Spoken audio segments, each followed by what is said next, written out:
Salut à tous! À l'occasion de mes 2 ans de mariage, je vous présente aujourd'hui un nail art romantique en dégradé pêche dorée et rouge rosé. Alors pour ce nail art, vous aurez besoin comme d'habitude d'une base et d'un top coat ou d'une base top coat si vous en avez.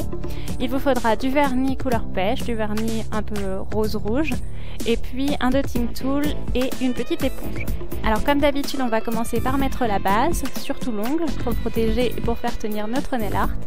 Et par-dessus, on va venir appliquer un vernis couleur pêche. Moi, je n'en avais pas, donc je l'ai fabriqué. Je vous mettrai le lien à la fin de la vidéo pour voir comment ça s'est passé et comment je m'y suis pris.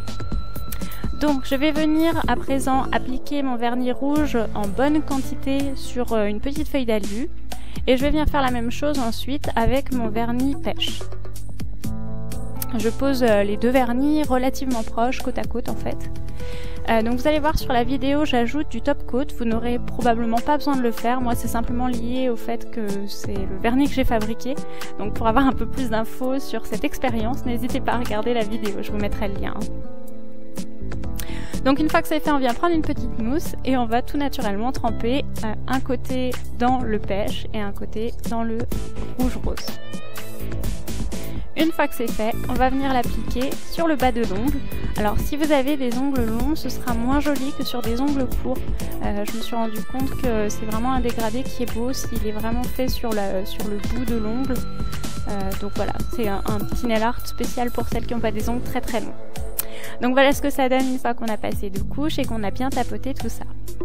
Alors si ça vous paraît un petit peu trop foncé ou si la démarcation est trop nette, ne vous inquiétez pas, on va venir recouvrir tout ça. Alors ensuite, l'étape suivante, ça va être de mettre une base de top coat ou de mettre un vernis transparent parce que ça marchera aussi très bien. Et je vais venir prendre dans ma palette de maquillage un fard à paupières qui est doré. Alors j'ai essayé de vous montrer un peu la couleur, ça rend pas très bien à la caméra.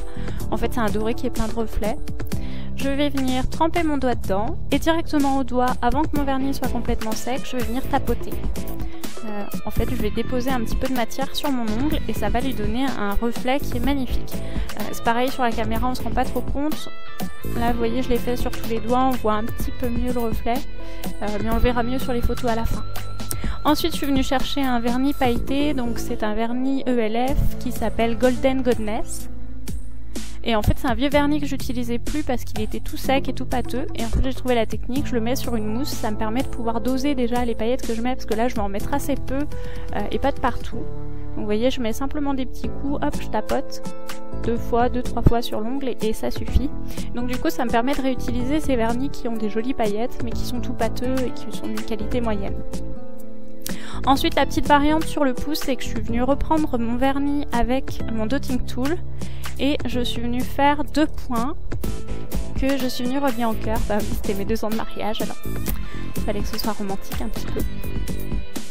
Petite précision, parce qu'on voit bien que je tremble à la caméra, je vous ai fait ça sur ma main droite, en sachant que je suis droitière, donc forcément avec la main gauche je suis un petit peu moins douée, mais j'aime bien vous faire des tutos régulièrement avec cette main-là, puis ça vous prouve qu'avec de l'entraînement on peut réussir à faire des choses sympas aussi sur l'autre main.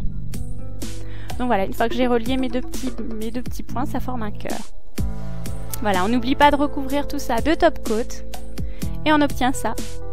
J'espère que ce tuto vous aura plu, n'hésitez pas à me laisser des commentaires, à liker et surtout à vous abonner à ma chaîne pour voir une vidéo chaque semaine. Je vous dis à la semaine prochaine pour un nouveau tuto. Bye bye!